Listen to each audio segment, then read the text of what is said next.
नमस्कार, 20 मिनट 20 खबर में आपका स्वागत है। मैं हूं आपके साथ प्रियंका राय। इस बुलेटिन में हम आपको प्रदेश से लेकर देश के अलग अलग हिस्सों की खबर दिखाएंगे। साथ ही आपको ये भी बताएंगे कि दुनिया भर में क्या कुछ चल रहा है। तो चलिए शुरू करते हैं 20 मिनट में 20 खबरों का सिलसिला। सबसे पहले खबर अपने प्रदेश राजस्थान की। दौसा जिले के सबसे बड़े रामकरण जोशी जिला अस्पताल में भर्ती मरीज भगवान भरोसे हैं। दरअसल दौसा जिले के सबसे बड़े अस्पताल में मौजूद फायर सेफ्टी के उपकरण सिर्फ और सिर्फ सजावट के उपकरण बनकर रह गए हैं। फायर सेफ्टी के लिए अहम उपकरण में से एक पंप सेट हॉस्पिटल के उद्घाटन के बाद से अब तक चली ही नहीं है। होस पाइप में से रील गायब है और रील की जगह शराब की बोतलों ने ली है। होस पाइप के साथ साथ हॉर्स पाइप भी डैमेज हो गया है। साथ ही जब हमने फायर सिलेंडर को चेक किया तो उस पर डेट तक नहीं थी। कई सिलेंडर तो ऐसे निकले जिनके रिफिलिंग की ड्यू डेट को निकले कई महीने बीत चुके हैं, लेकिन जिला अस्पताल प्रशासन अभी तक आंखें मूंद कर बैठा हुआ है। फायर सेफ्टी की समस्या को यहाँ के मुख्य चिकित्सा अधिकारी भी मानते हैं। हालांकि उन्होंने ये भरोसा जरूर दिलाया है कि इस समस्या का जल्द से जल्द समाधान निकाला जाएगा। हाँ, असल में क्या है कि परिसर बड़ा है और अलग अलग वक्त अलग अलग बिल्डिंग बनी हुई है, तो कहीं फायर सेफ्टी के लिए कुछ और चीजें हैं, कहीं फायर सेफ्टी के लिए एक सेंट्रलाइज सिस्टम है। तो हम एक बार उसको पूरे को दिखाते हैं। हमारी एनओसी भी जो है वो विभागीय जो नगर परिषद है उसके स्तर पे ड्यू है, तो हम उसको देखते हैं और हम इसको डे टू डे और वीक टू वीक हम मॉनिटर करेंगे। जल्दी से जल्दी जो भी कमियां हैं उनको दुरुस्त करेंगे। राजस्थान के राज्यपाल कलराज मिश्र ने राजस्थान को पेयजल योजनाओं में विशेष राज्य का दर्जा देने की मांग की है। गुरुवार को उन्होंने राष्ट्रपति रामनाथ कोविंद और प्रधानमंत्री नरेंद्र मोदी के साथ साथ राज्यपालों और उपराज्यपालों के समक्ष राजस्थान के विकास से जुड़े मुद्दों की चर्चा की थी और जल जीवन मिशन के अंतर्गत राजस्थान को 50-50 के स्थान पर 90-10 के अनुपात में सहायता उपलब्ध कराने का आग्रह किया था। दरअसल दुनिया के 10वें सबसे बड़े थार मरुस्थल का 62% हिस्सा अकेले राजस्थान में आता है। यहाँ की विषम परिस्थितियों में प्यास बुझाना मुश्किल है। आपको बता दें, यहाँ बहुत कम बारिश होती है और तो और 12 जिले तो ऐसे हैं जहाँ का करीब पूरा हिस्सा बालू का मैदान ही है। राजस्थान के लिए स्पेशल पैकेज दें, बल्कि मैं तो कहता हूँ ये हमारा हक है। राजस्थान का लगभग 2/3 हिस्सा है। अब 2/3 हिस्से में गाँव की दूरियाँ बहुत ज्यादा है। यहाँ की प्राकृतिक स्थिति ऐसी है कि हर 1 साल के बाद या लगातार 2 साल अकाल पड़ जाता है। एक तरफ राज्य सरकार प्रदेश की अर्थव्यवस्था को लेकर केंद्र सरकार पर आरोप लगाती रहती है, तो वहीं दूसरी तरफ प्रदेश के सबसे बड़े राजस्व महकमे में सब कुछ ठीक नहीं चल रहा है। दरअसल गुड्स एंड सर्विस टैक्स लागू होने के बाद राज्य सरकार ने वाणिज्य कर विभाग की कार्य प्रणाली को ज्यादा प्रभावशाली बनाने के लिए पुनर्गठन कर दिया। सबसे बड़े राजस्व महकमे के पुनर्गठन के पीछे सरकार की मंशा राजस्व व्यवस्था को सुधारने की थी, लेकिन वाणिज्य कर प्रशासन का जिस तरह से पुनर्गठन किया गया उससे विभाग का कामकाज ही पटरी से उतर गया।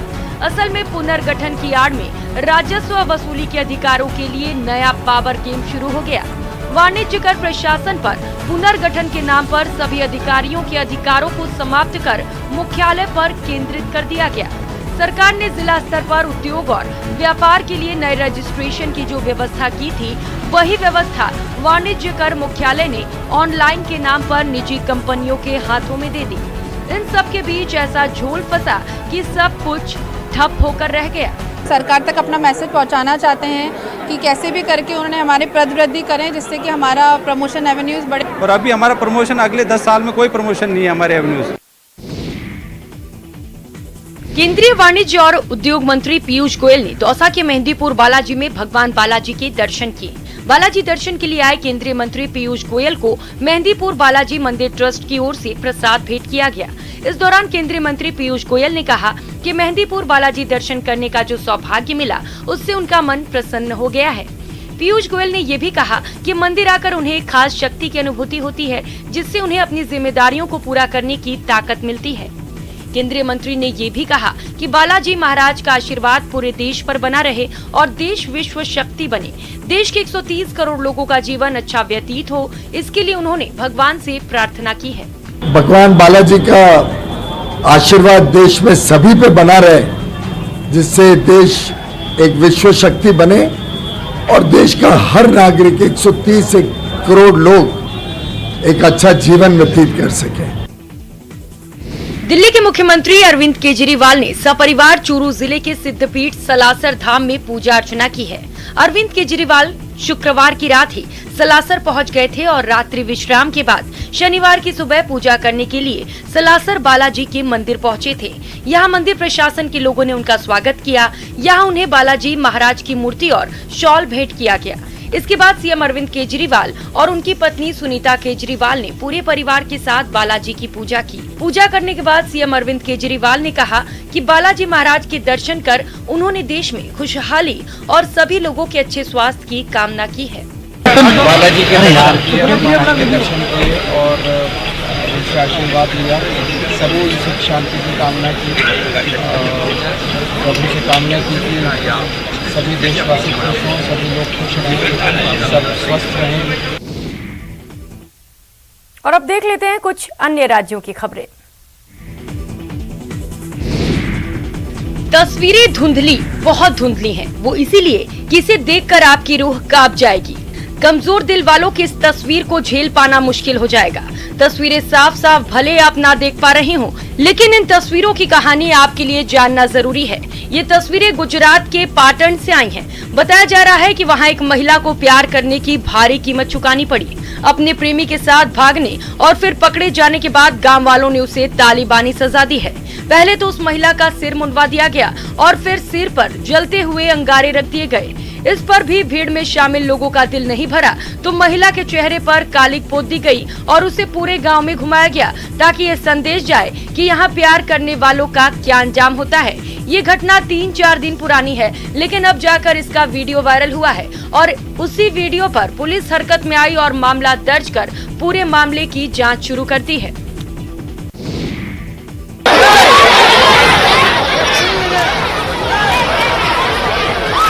ये महिलाएं आपस में भिड़ पड़ी हैं। सब आगे बढ़ने के लिए बेताब हैं। खाली हाथ उन्हें वापस ना लौटना पड़े, इस डर से वे बिना कोरोना की चिंता किए भीड़ के सेंटर में पहुंचना चाह रही हैं, जहां राहत के नाम पर कपड़े बांटे जा रहे हैं। कपड़ों के लिए मारामारी की तस्वीरें चेन्नई से आई हैं। बताया जा रहा है कि बारिश की वजह से जिन लोगों को अपना घर छोड़ना पड़ा, वे पानी, दूध, भोजन और कपड़ों के लिए यूं ही भटक रहे हैं और जहां भी राहत शिविर में उन्हें ये सब मिल रहा है, टूट पड़ रहे हैं। आपको बता दें, पिछले कुछ दिनों से हो रही भारी बारिश की वजह से तमिलनाडु की राजधानी चेन्नई का हाल बेहाल हो गया है। इतना ही नहीं, चेन्नई और आसपास के 20 जिलों का भी यही हाल है। सबसे खराब हालत तमिलनाडु के तिरुवल्लुवर, कल्लाकुरिची, सेलम, वेल्लोर, तिरुवन्नामलाई, रानीपेट और तिरुपत्तर जिलों का है। इतना ही नहीं, तमिलनाडु के नीलगिरी, कोयम्बटूर, चिंगापल्टू, नमक्कल, तिरुचिरापल्ली में भी बारिश की वजह से सड़कों पर पानी भरा है और सैकड़ों लोगों को राहत शिविर में रहना पड़ रहा है। मध्य प्रदेश को उज्जैन में बदमाशों के अवैध कब्जों को प्रशासन ने ध्वस्त कर दिया। बदमाशों पर नकेल कसने के लिए ये कार्रवाई एंटी माफिया अभियान के तहत की गई, जिसके लिए दोनों बदमाशों के जहां अवैध कब्जे थे, वहां भारी पुलिस बल का इंतजाम किया गया। उसके बाद प्रशासन के कुछ अधिकारियों की मौजूदगी में अवैध तरीके से बनाए गए मकानों को तोड़ा गया। पहली कार्रवाई अर्जुन सुनहरे नाम के बदमाश के मकान पर की गई। बताया गया कि उसके खिलाफ 16 मुकदमे दर्ज हैं। जब पुलिस और प्रशासन की टीम वहां पहुंची तो उसके घर वालों ने कार्रवाई का विरोध किया और वे घर से निकलने को तैयार नहीं हुए, लेकिन प्रशासन के सामने उनकी एक न चली।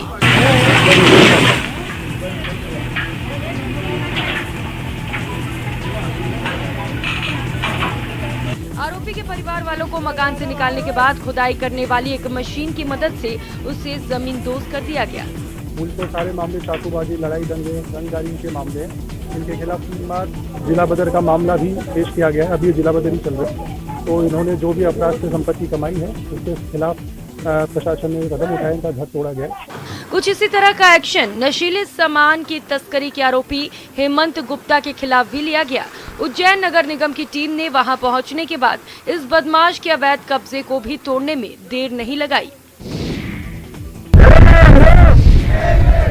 मध्य प्रदेश के झाबुआ में 12 गांव के किसान ज्यादा मुआवजे की मांग के साथ धरने पर बैठ गए। आरोप है कि एक परियोजना के लिए उनकी जमीनें तो ली गई, लेकिन जो मुआवजा उन्हें दिया गया वो इसी परियोजना के पुनर्वास का फायदा उठाने वाले दूसरे जिले के किसानों के मुकाबले बेहद कम था, जिससे नाराज कई किसान माही नदी पर बने डैम पर ही प्रदर्शन करने लगे। किसान हाथ में बैनर और अपनी मांगों के समर्थन में नारे लिखी तख्तियां लेकर प्रदर्शन करते दिखे। किसानों के मुताबिक माही नदी पर डैम बनाए जाने के दौरान उनकी जमीन डूब इलाके में आ गई थी। आरोप है कि उनकी जमीन अधिग्रहण के बदले उन्हें जो मुआवजा दिया गया वो नाकाफी था। आरोप ये भी है कि उन्हें दिया गया मुआवजा झाबुआ के पास बसे धार जिले के किसानों की तुलना में काफी कम था, जिसकी वजह से वे दूसरी जगह ठीक से बस नहीं सके। लिहाजा किसान अब ज्यादा मुआवजे की मांग कर रहे हैं।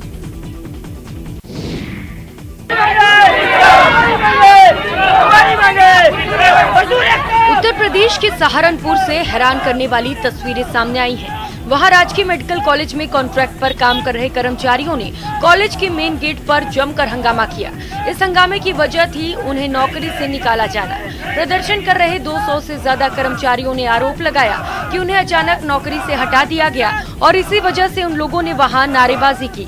इस दौरान उन लोगों ने कॉलेज के मेन गेट पर ताला जड़ दिया और खुद उसी के सामने धरने पर बैठ गए।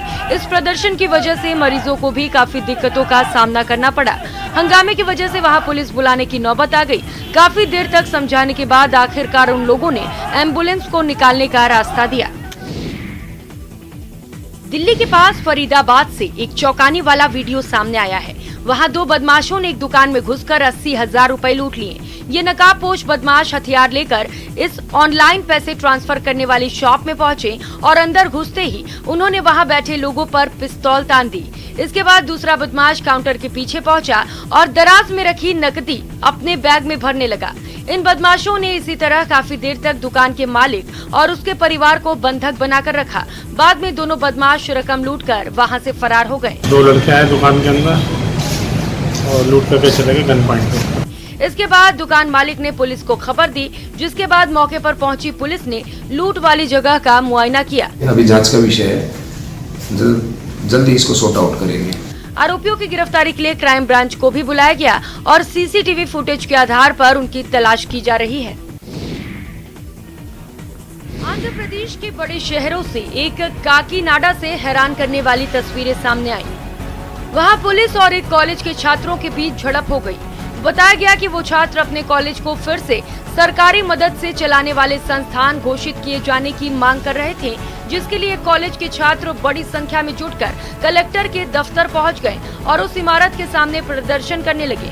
पुलिस ने उन्हें रोकने के लिए वहां बैरिकेड लगा दिए, लेकिन छात्र उसे हटाकर अंदर दाखिल होने की कोशिश करने लगे। इस पर पुलिस एक रस्सी के सहारे छात्रों को एक साथ पीछे ढकेलने की कोशिश करने लगी। इस बीच एक महिला पुलिसकर्मी छात्रों को हाथ से धक्का देती भी नजर आई। तभी कुछ छात्रों ने एक पुलिस वाले को घेर लिया, जिसने खुद को किसी तरह छुड़ाया। दूसरी तरफ कुछ और छात्रों के बीच एक पुलिस वाला फंस गया, जिसे घेरकर छात्र नारे लगाने लगे। इससे पहले छात्रों ने कलेक्टर के दफ्तर में दाखिल होने की कोशिश की और गेट पर भी चढ़ गए।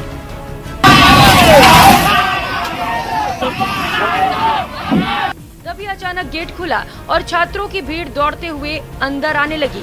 पुलिस फौरन एक्शन में आई और उन्हें लाठी से पीटना शुरू कर दिया। छात्रों को बाहर निकाला गया और गेट फिर से बंद कर दिया गया। छात्र काफी देर तक वहां प्रदर्शन करते रहे। पश्चिम बंगाल के मेदिनीपुर से एक हैरान करने वाला वीडियो सामने आया है। वहां एक बुजुर्ग आदमी रेलवे स्टेशन पर चलती ट्रेन में चढ़ने के दौरान प्लेटफॉर्म पर गिर गया, जिसे वहां तैनात रेलवे पुलिस के एक जवान ने बचा लिया। इससे पहले वो बुजुर्ग दौड़कर ट्रेन में चढ़ने की कोशिश करता दिखा, लेकिन ट्रेन की रफ्तार के आगे उसकी ये कोशिश बेकार साबित हुई। इस दौरान वहां तैनात एक जवान भी उस लड़खड़ाते बुजुर्ग को सहारा देने के लिए दौड़ लगाता दिखा। हालात बेकाबू हुए तो प्लेटफॉर्म पर बैठाकर आदमी भी मदद के लिए भागा। हालात बेकाबू हुए तो प्लेटफॉर्म पर बैठा एक आदमी भी मदद के लिए भागा। अगर आखिरकार चलती ट्रेन में चढ़ने के चक्कर में वो बुजुर्ग प्लेटफॉर्म पर ही गिर गया।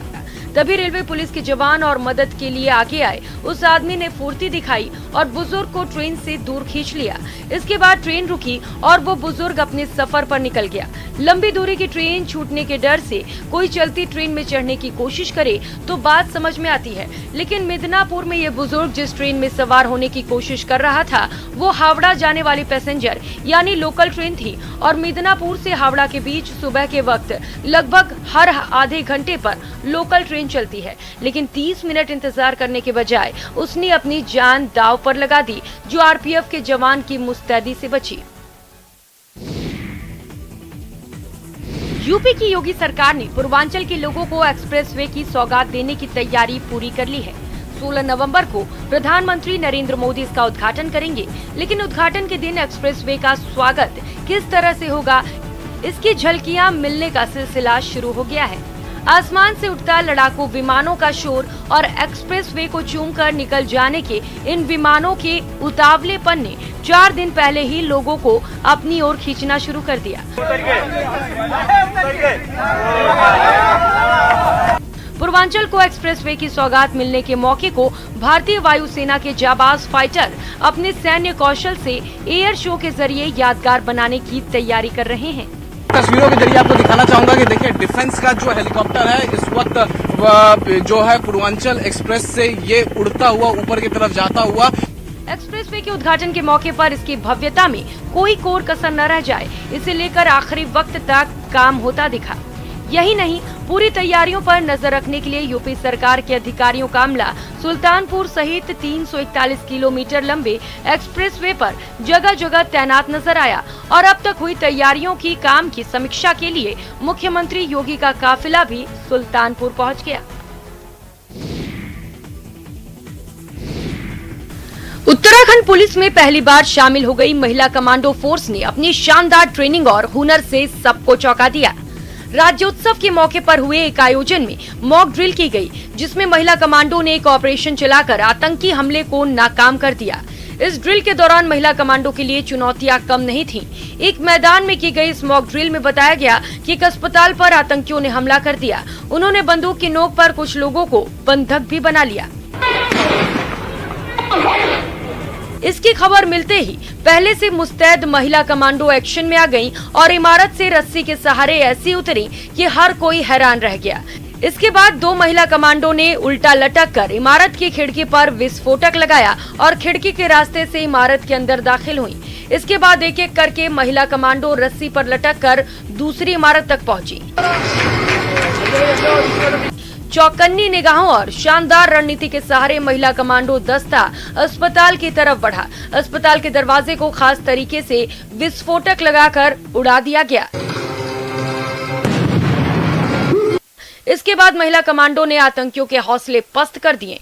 एक आतंकी मारा गया जबकि एक को पकड़ लिया गया। यही नहीं, बंधक बनाए गए लोगों को भी सुरक्षित बचा लिया गया। बंधकों की तलाशी ली जा रही है। अपनी शानदार ट्रेनिंग और हुनर से महिला कमांडो दस्ते ने ये साबित कर दिया कि वे आतंकियों से लोहा लेने और उन्हें धूल चटा देने का दम रखती हैं।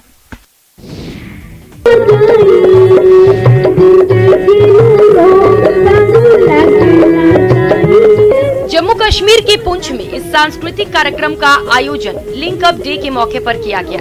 लिंक अप डे का आयोजन भारतीय सेना की ओर से किया गया, जिसमें बड़ी संख्या में स्थानीय लोगों ने भाग लिया और अपने गीतों से इन वादियों को और हसीन बना दिया।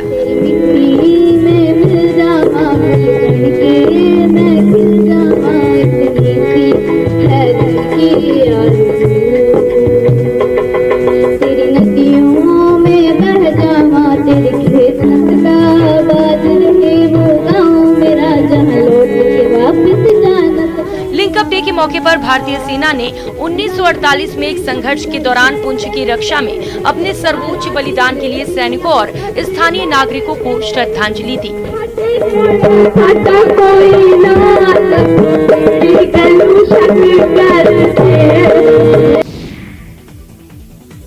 जन्नत की हसीन वादियों में हाथ में हॉकी स्टिक लिए बॉल के साथ दौड़ते ये बच्चे आने वाले भविष्य का गोल सेट करने में लगे हैं।